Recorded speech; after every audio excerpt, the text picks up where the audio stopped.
Bagi semuanya, pada video kali ini kami akan mempresentasikan hasil pekerjaan kelompok kami, yaitu dari mata kuliah penulisan karya ilmiah berkaitan dengan proposal.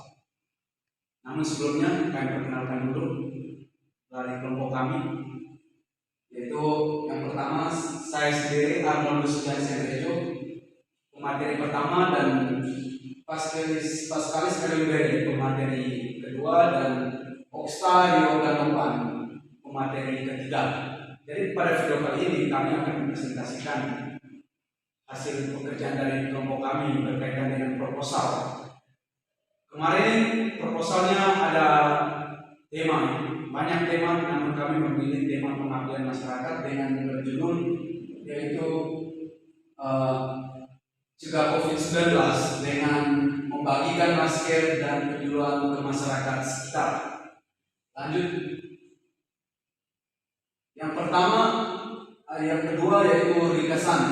Jadi singkat saja, kegiatan pengabdian masyarakat di tengah pandemi COVID-19 selayaknya dilakukan secara masif. Mengingat masih banyak masyarakat yang kurang mematuhi protokol kesehatan dalam rangka mencegah penyebaran COVID-19. Salah satu tempat potensi dalam penyebaran COVID-19 ini adalah Desa Renapolong, di mana masyarakat melakukan interaksi tanpa menggunakan masker. Jadi di sini kami dari kelompok kami melakukan penyuluhan pengabdian kepada masyarakat dengan membagikan masker dan penyuluhan tentang penggunaan masker sehingga bisa terjadi untuk mencegah penyebaran COVID-19. Lanjut, yang ketiga yaitu C. Di tengah pandemi COVID-19 yang belum selesai ini, maka wajib hukumnya bagi semua orang memakai masker dimanapun berada, sekalipun itu di rumah juga. Hal ini disampaikan oleh Ketua Umum Perhimpunan Dokter Paru Indonesia atau PDPI, yaitu Dr. Agus Dwi Susanto, SPPK. Apabila di luar rumah kita tidak menjalankan protokol kesehatan, maka penggunaan masker di dalam rumah itu disarankan, kata Agus dalam Workshop BNPB. Lanjut ke materi berikutnya, yaitu D. Yang berikut D. Solusi permasalahan. Penyakit COVID-19 adalah penyakit yang disebabkan oleh coronavirus jenis baru dengan gejala klinis demam, batuk, pilek, letih, lesu, sakit tenggorokan, dan sesak nafas. Masyarakat perlu mengetahui cara mencegah penularan virus tersebut agar tidak mewabah di Indonesia. Coronavirus menular melalui droplets atau tetesan cairan yang berasal dari batuk dan bersin. Kontak pribadi seperti menyentuh dan menjawab tangan, menyentuh benda dan atau permukaan yang terdapat virus, kemudian menyentuh mulut, hidung, atau mata sebelum mencuci tangan. Ada 5 cara penting dalam mencegah penularan COVID-19. Antara lain, yang pertama, sering cuci tangan pakai sabun. Kedua, bekerja, belajar, beribadah di rumah. Ketiga, jaga jarak dan hindari kerumunan. Keempat, tidak berjabat tangan. Kelima, pakai masker bila sakit atau harus berada di tempat umum. Di samping itu, masyarakat perlu meningkatkan imunitas tubuh dengan mengonsumsi gizi seimbang, tidak merokok, minum suplemen vitamin jika diperlukan, berolahraga, beristirahat yang cukup, dan mengendalikan penyakit seperti diabetes, hipertensi, dan kanker. Tak hanya itu, etika batuk perlu dilakukan agar tidak menular pada orang lain. Etika tersebut dilakukan dengan menggunakan masker bagi orang sakit, tutup mulut dan hidung dengan lengan atas bagian dalam, gunakan tisu, dan buang di tempat sampah tertutup. Setelah itu, segera cuci tangan pakai sabun dengan air mengalir. Pencegahan COVID-19 di area publik juga perlu dilakukan oleh masyarakat. Yang pertama, bis transportasi publik, misalnya, bila kondisi tidak sehat, jangan mengemudikan kendaraan dan segera periksa ke Pasienkes. Bagi penumpang yang demam, batuk atau flu, menggunakan masker, ukuran suhu 2 kali sehari sebelum dan sesudah mengemudi. Bila penumpang dengan gejala mirip flu, sarankan untuk menggunakan masker. Bila tidak memiliki masker, berikan masker. Yang kedua, di instansi pendidikan dilakukan melalui berkoordinasi dengan dinas kesehatan setempat. Kegiatan belajar melalui online memberi tugas para siswa atau siswi yang beragam agar tidak bosan di rumah. Menyediakan sarana cuci tangan menggunakan air dan sabun atau hand sanitizer di sekolah. Mengimbau warga sekolah yang sakit untuk mengisolasi diri di rumah, melaporkan ke puskesmas terdekat tentang kondisi Anda dan bersihkan sekolah. Yang ketiga, di kegiatan keagamaan dilakukan dengan menjaga kebersihan dan lingkungan tempat ibadah, menyediakan tempat cuci tangan pakai sabun dengan air mengalir atau hand sanitizer. Kegiatan agama melalui online menghimbau umat untuk memperhatikan informasi dan panduan resmi dari pemerintah, mendorong umat untuk mendukung himbauan pemerintah dalam menerapkan social distancing. Yang keempat, di pusat perbelanjaan dilakukan dengan pemeriksaan atau screening pengunjung suhu tubuh sebelum memasuki area pembelanjaan, menjaga jarak minimal 1-2 meter dengan orang lain saat berbelanja, menunda berbelanja bila sedang kurang sehat. Bagi pemilik usaha agar menyediakan tempat cuci tangan dengan air dan sabun atau hand sanitizer untuk menjaga kebersihan dan lingkungan tempat pembelanjaan. Di sini saya melanjutkan materi yang sebelumnya. Yang metode pelaksanaan.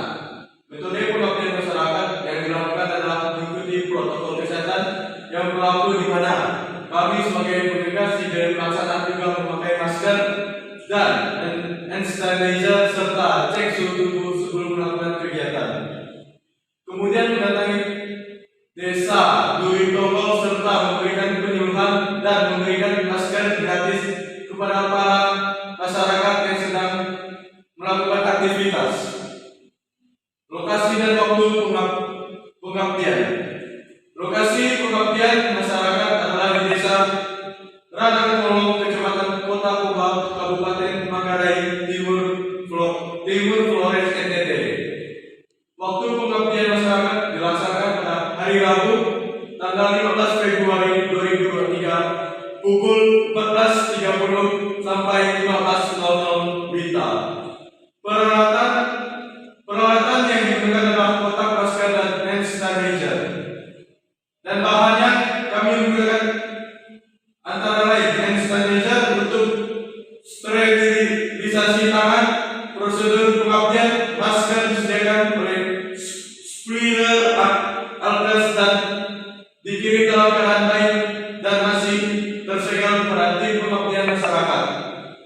Tim pengabdian masyarakat memenuhi protokol kesehatan dan kemudian mendatangi kantor desa pada tanggal 15 Februari 2023 pukul 14.00 WITA.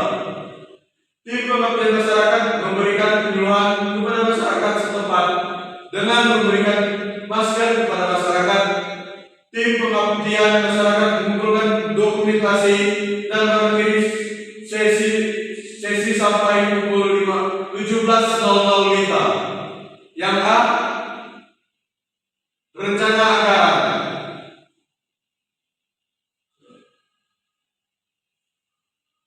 Di sini rencana anggaran biaya untuk kegiatan pengabdian kepada masyarakat ini dapat dijabarkan ke dalam beberapa komponen yang sangat menunjang keberhasilan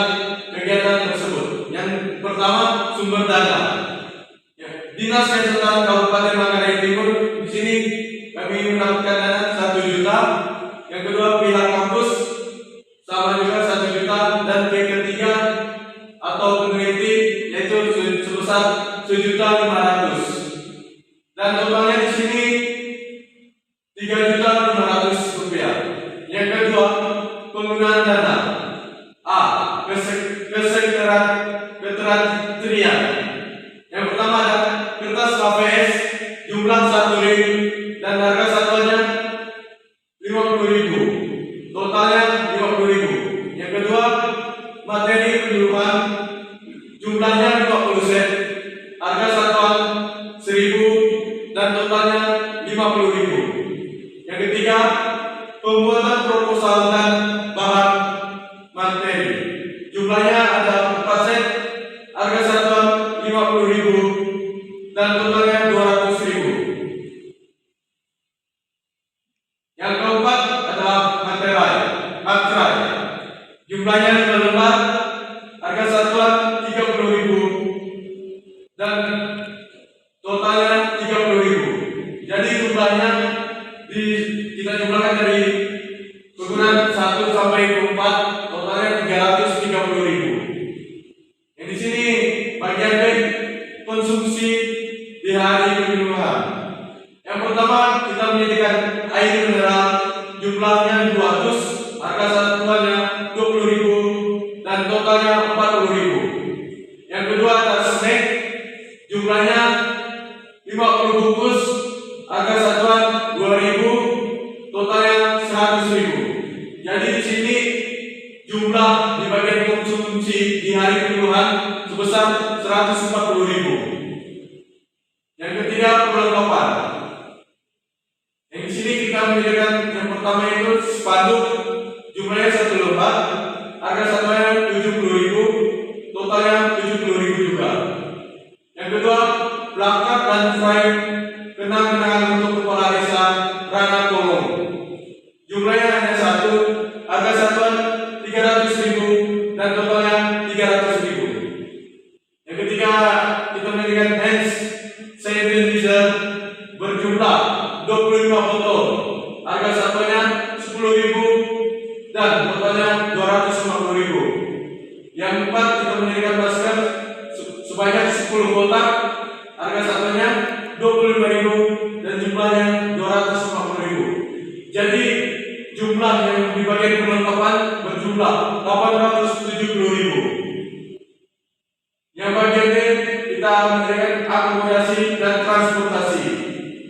Yang pertama yaitu 2 kali kunjungan saat survei awal dan akhir, jumlahnya 15.000 dikali 3 orang berjumlah 45.000. Yang kedua ada malam bertujuan malam ke Flores, harga satunya itu 500.000 dikali 3 orang berjumlah 1.500.000. Jadi di sini bagian transportasi kami sebesar 1.545.000. Dan ada juga rekapitulasi penggunaan data pengabdian masyarakat.